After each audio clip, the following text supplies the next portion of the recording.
Hello, sailors. I'm Amanda, the dumpster doggy, and today we're going to talk about the first ever stock. That's right, we are doing a little stock market story time. And so this is the official history of getting that bread.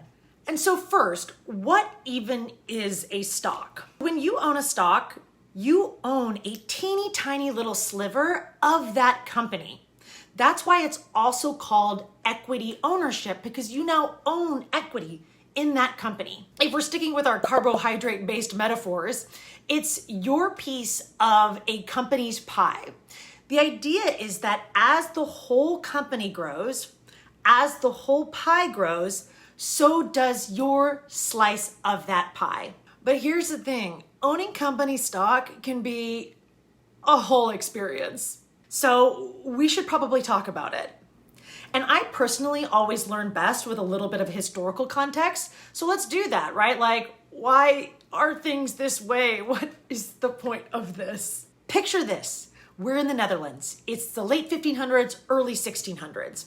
Frankly, it's a real weird time to be alive. If I was alive at that time, well, considering that I'm good at math and I don't smile at men, there's a 97% chance my ass would have been burnt at the stake. Surprise, surprise. Knowing my audience of witches, all y'all would have been too. Enter into the picture a late 16th century Western European version of a finance bro. Seen here sporting, wait, is he wearing the original Patagonia fleece vest? Right, like this guy wants to make some money investing and more importantly, brag about it.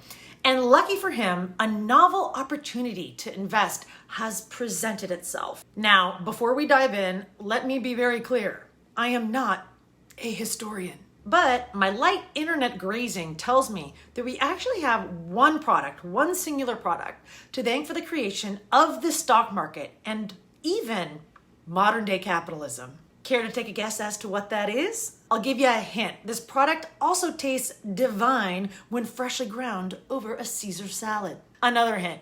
White people will call it a spice.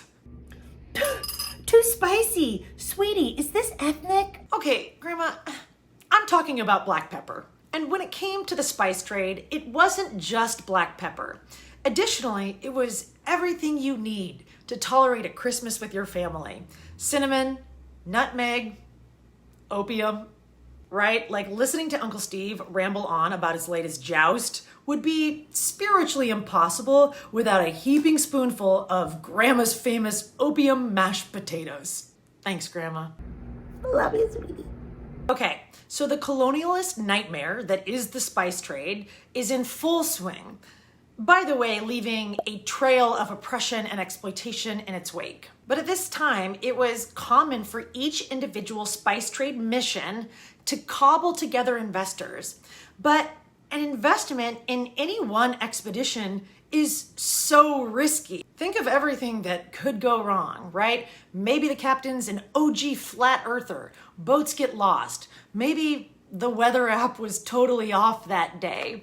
Maybe a boat encounters pirates that, by the way, most definitely do not look like Johnny Depp in some whimsical guy liner and a polyester getup from the Spirit Halloween store.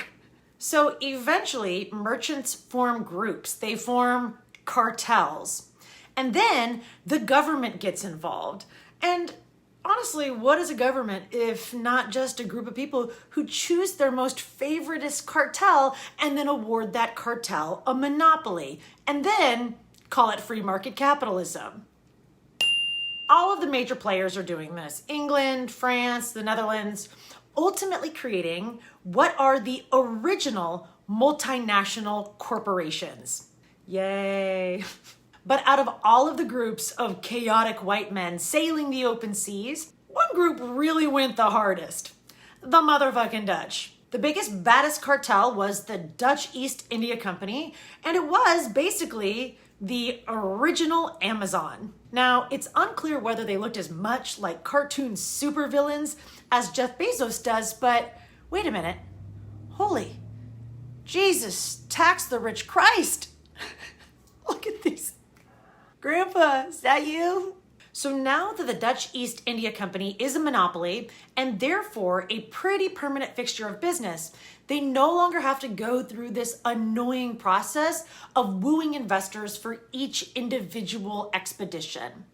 Instead, they could advertise themselves as a business with a plan, with a long-term plan for profits, and therefore they're able to attract investors who are interested in a more permanent stake in the business. And so they would accept a cash investment in exchange for a piece of ownership in the company's whole operation, not just a single voyage. And that, my friends, is what a stock is. Each time one of these beautiful ships full of violent businessmen sailed back home, a boat just chock full of black pepper, profits were then sliced out in proportion to how much money someone had invested. And those payments were called dividend payments, just like we see and say today.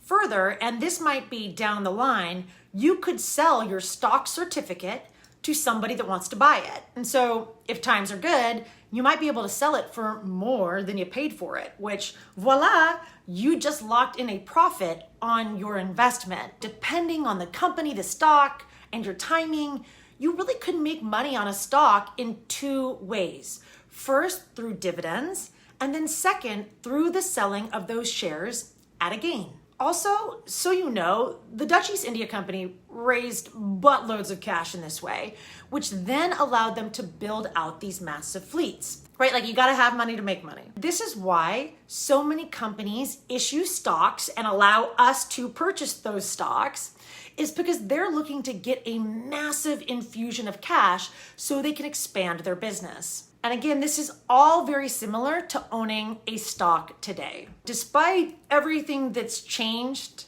in the process, like mostly it's all digitized, this is a good reminder that people in the 1600s, they were just like us.